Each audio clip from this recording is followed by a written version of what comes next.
companheiros e companheiras da mídia, da imprensa, das redes sociais que estão aqui. Nós estamos nessa mesa aqui com os nossos deputados que vieram representar a nossa bancada. Depois eu quero passar ao Paulo Pimenta, que pode apresentar todos os nossos companheiros e companheiras que estão aqui conosco. Ontem foi um dia muito importante, com uma movimentação muito forte em relação à luta que nós fazemos em relação à liberdade do presidente Lula. Confiávamos que o Lula realmente fosse libertado ontem e, infelizmente, por uma série de ações do sistema judicial brasileiro, incorrendo novamente em desvios em relação ao devido processo legal e desrespeito à Constituição, Lula foi impedido de sair daqui.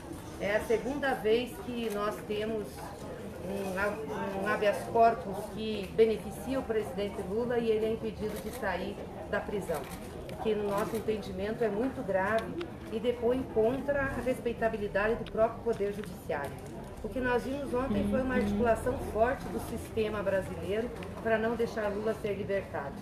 Desde que teve a decisão do ministro Marco Aurélio, setores da mídia, principalmente a Globo News, como tinha feito já em julho, quando também tivemos um habeas corpus, ficou convocando a PGR e a presidência do Supremo Tribunal Federal a se manifestar contrariamente à decisão do ministro Marco Aurélio. Não bastasse isso, aqui em Curitiba teve uma coletiva com o Deltan Dallagnol, também falando da Lava Jato, defendendo a juíza Lebos, que não cumpriu uma decisão judicial. Isso é muito grave. Isso é grave para o Lula, mas não é só para o Lula, isso é grave para o país. Qualquer um pode estar sujeito a uma situação dessas. Você ter uma determinação de um juiz, de um ministro da Suprema Corte e uma juíza de primeira instância desconhecer, ganhar tempo ou pedir manifestação de Ministério Público quando isso não está previsto. Além disso, também tivemos a manifestação do juiz Bretas pelo Twitter, o tempo todo, incitando a questão da Lava Jato, uma reunião do alto comando do Exército, que a imprensa noticiou. Ficamos muito surpresos por que isso estava acontecendo naquele momento. E, por fim, derradeiro, uma parabenização do presidente eleito, Jair Bolsonaro, a todo o sistema que atuou para impedir que Lula saísse da cadeia. Então, é muito grave o que nós estamos vivendo no Brasil em termos de estabilidade das nossas instituições e de instabilidade do Poder Judiciário. Porque o Poder Judiciário que não protege e não defende os direitos do Lula é um Poder Judiciário que não vai proteger e defender direitos de ninguém. Direitos de ninguém. É isso que a gente coloca. E ontem também é importante ressaltar que a decisão de Marco Aurélio não beneficiava apenas o Lula. Beneficiava milhares de pessoas que estavam presas por serem condenadas em segunda instância.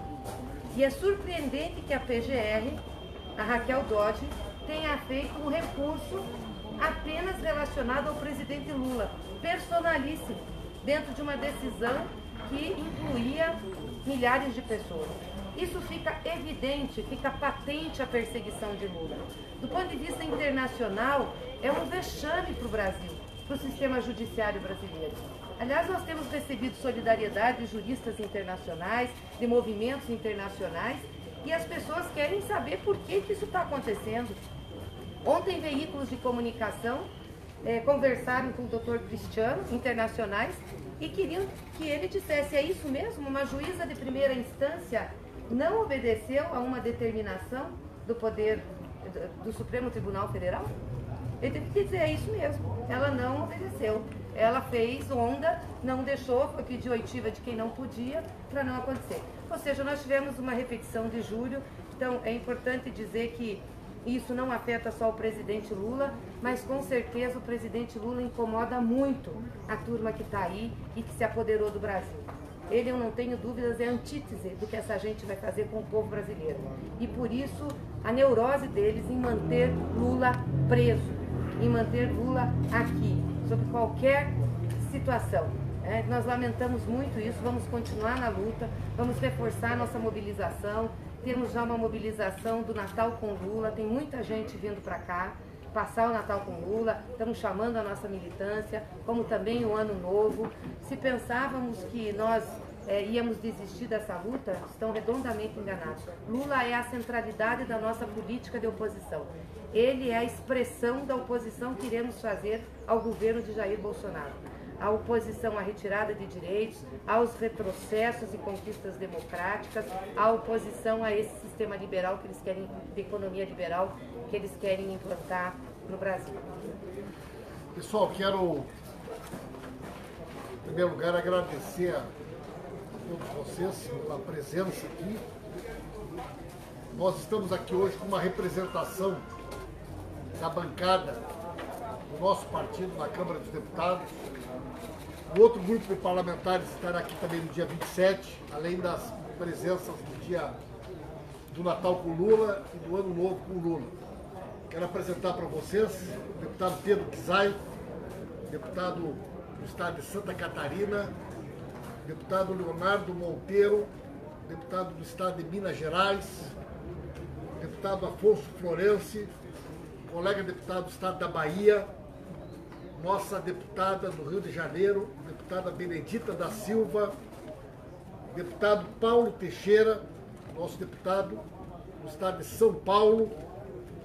Apresentar para vocês o deputado Léo de Brito, nosso deputado do Acre, deputado Nelson Pellegrino, deputado do estado da Bahia, deputada Érica Cocai, deputada do Distrito Federal. Lembrar a todos e a todas que a partir do dia 1º de fevereiro teremos uma nova deputada federal também do estado do Paraná, nossa deputada Gleice Hoffmann. O deputado Arlindo Chinaglia esteve aqui conosco até agora há pouco. O deputado Enio Verri também estava na nossa delegação ontem.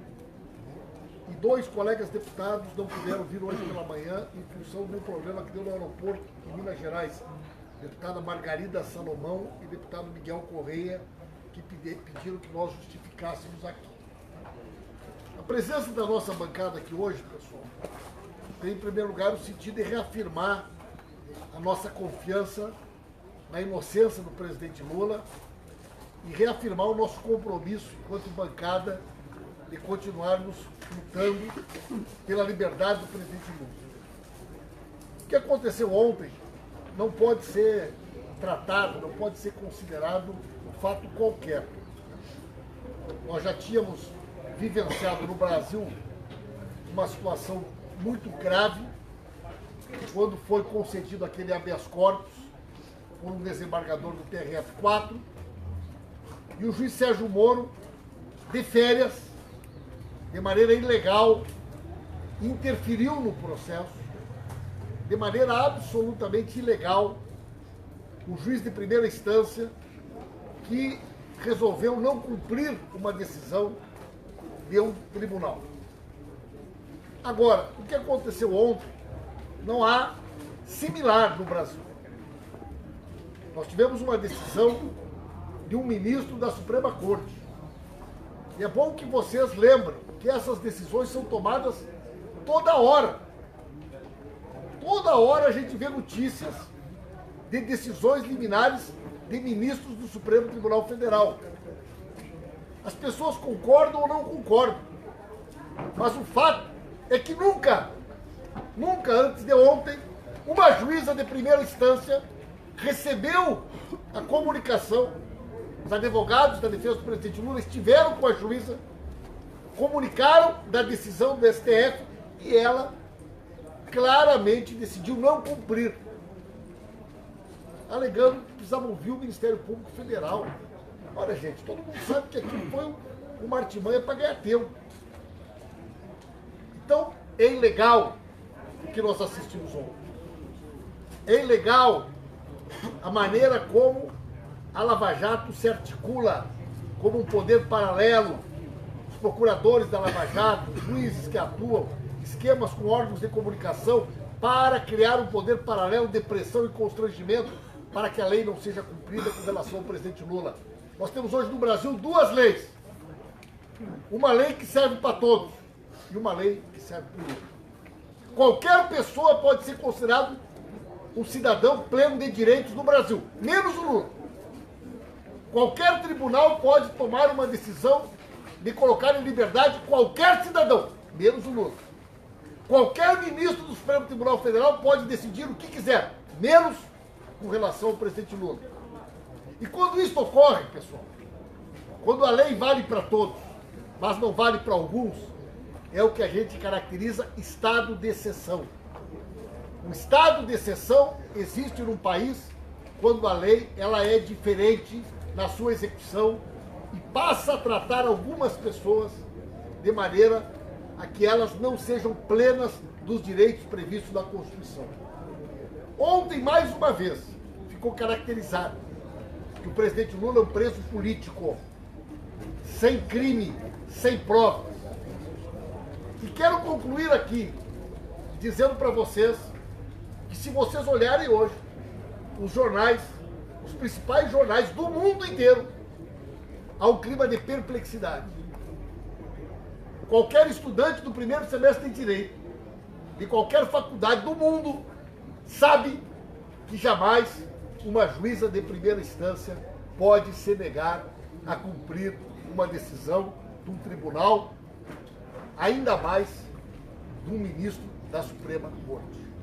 Se alguém tinha alguma dúvida daquilo que a gente tem dito, da perseguição judicial ao presidente Lula, e que a ida do Moro para o Ministério do Bolsonaro ainda não tinha sido suficiente para acabar com esta ilusão, para deixar clara a maneira como a Lava Jato se constituiu num projeto de poder e que sabe que esse projeto de poder não se viabilizaria se o Lula fosse candidato. E por isso era necessário tirar do povo brasileiro o direito do Lula concorrer. Ontem, as pessoas que ainda tinham alguma dúvida deixaram de ter. Nós não temos, podem procurar. Então, companheiros e companheiras, pessoas que estão nos acompanhando, isso só vai servir para intensificar ainda mais a nossa mobilização e a nossa luta. E o presidente Lula sabe disso. O presidente Lula sabe disso. Nós vamos intensificar a mobilização no Brasil, fora do Brasil. Vamos ampliar a denúncia da condição em que se encontra o presidente Lula. Para ele, a Constituição não vale. Esta é a verdade. Isto que ficou claro ontem, mais uma vez. Mas isso não vai fazer com que a gente baixe a cabeça. O presidente Lula costuma dizer, né, que a mãe dele fez ele com o pescoço curto para ele não poder baixar a cabeça para ninguém. Né? Ele disse, o meu pescoço é muito curto e a minha mãe me ensinou a ser assim, eu não baixo a cabeça para ninguém. Nós também não baixamos a cabeça para ninguém. Nosso povo não tem medo de ameaça, não tem medo de perseguição, não tem medo de presidente que vem aí. O presidente tem que nos dizer onde é que está o Queiroz, né, pessoal? Onde é que está o Queiroz? Isso que nós queremos saber. Onde é que está o Queiroz? E nós estamos aqui. O Queiroz ontem teve uma leve indisposição intestinal e não pôde prestar o depoimento de tarde. Né? Comeu uma laranja estragada e passou mal na hora de fazer o depoimento. Primeiro de goiaba. É isso aí, pessoal. A palavra está à disposição. Senadora, essa postura que o Supremo teve ontem, isso indica como que o Supremo deve se comportar no governo Bolsonaro? Eu espero que não. Na realidade, nós chegamos a ter aqui uma esperança muito concreta de que as coisas estavam mudando e o Supremo assumindo posições mais garantistas. Isso nos fez ter a esperança mesmo de que podíamos soltar o presidente Lula antes do Natal, pelos recursos que nós tínhamos lá. Né? Eu quero acreditar que não, que a gente tenha o Supremo numa posição mais garantista, porque se o Supremo ficar em relação ao governo, ao executivo, a reboque ou suscetível à prisão, a pressão vai ser muito ruim para o país, muito ruim para a nossa democracia. Senadora, como é que vocês viram a postura? Fala mais alto. Como é que vocês viram a postura do ministro Dias Toffoli tomando essa decisão, na medida que ele já havia manifestado a sua posição em relação a discordar da prisão após a condenação de ministros? Nos surpreendeu. Agora, o ministro Dias Toffoli sofreu uma pressão consistente desde o início, né? Nos surpreendeu a posição dele. Esperávamos, obviamente, que ele tivesse uma posição de garantia da liminar que foi dada pelo colega, né? E da Constituição. Agora, ele sofreu uma pressão muito grande. O que mais nos surpreende é a forma como o Supremo tratou esse caso desde a presidência da Carmen Lúcia.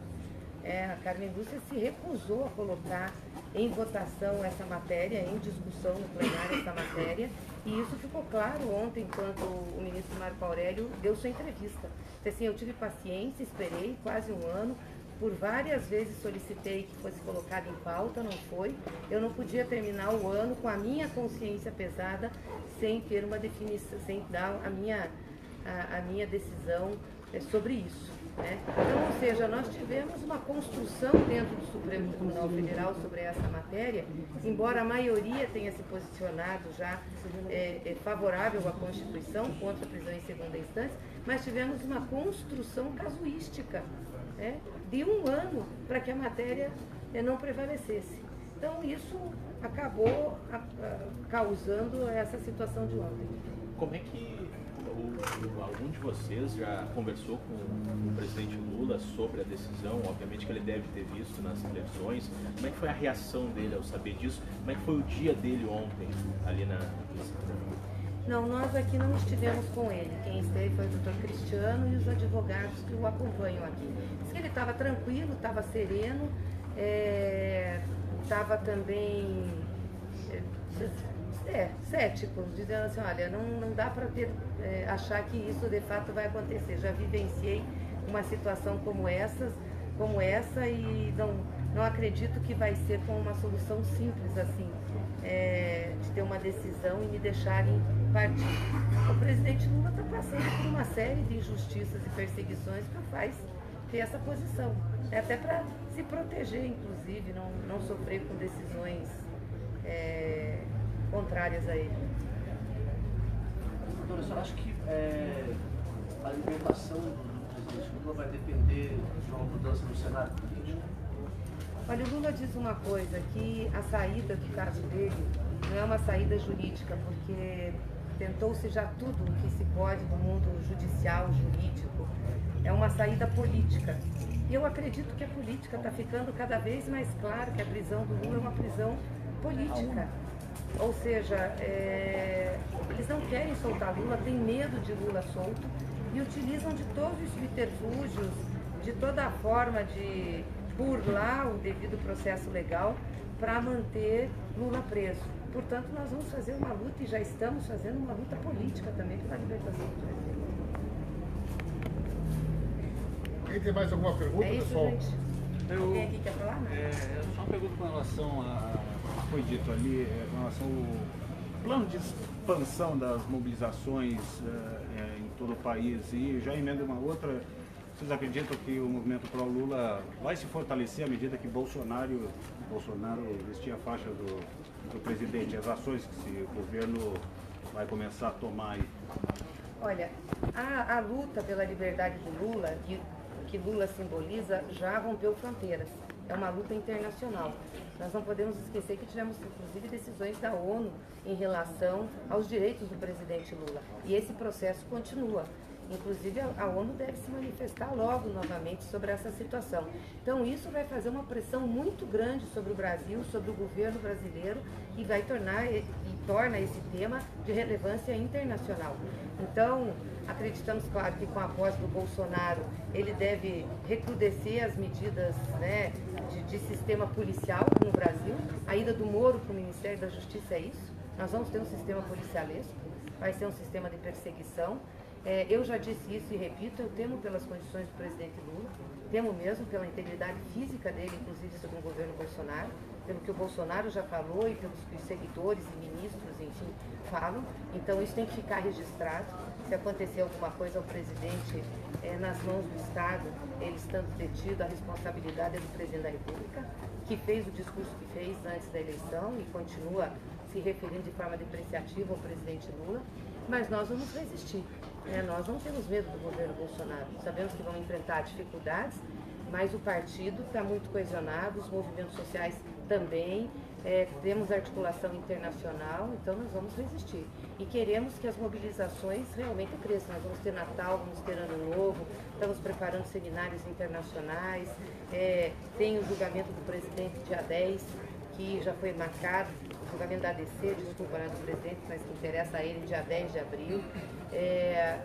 A nossa centralidade política, vai dizer, a nossa centralidade política é Lula, inclusive como oposição ao governo de Jair Bolsonaro, porque ele já é o contraponto claro, né, a tudo que o Bolsonaro propõe.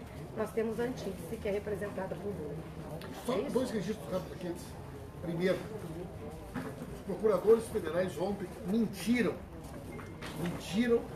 para criar um clima de pânico no país, sustentando uma tese de que estupradores, assassinos, bandidos de toda a ordem seriam colocados em liberdade. Isso é mentira. Isso foi para criar um clima, né, de medo no país, quando a decisão do ministro Marco Aurélio, ela tinha ressalvas muito claras, que impediria que estas pessoas que oferecem risco à sociedade, que foram condenadas por crimes violentos, fossem abarcados pela medida. Segundo lugar, é bom que a gente diga para a população que, neste momento, existem 180 criminosos, réus confessos, que roubaram milhões de reais dos cofres públicos, soltos, chamados delatores, que saíram do processo mais rico do que entraram, boa parte deles fazendo delações sem provas, e isto sim é impunidade. A Lava Jato criou no Brasil um novo conceito: o crime vale a pena para quem fala o que eu quero ouvir. Vocês saem daqui mais ricos e não precisam provar nada.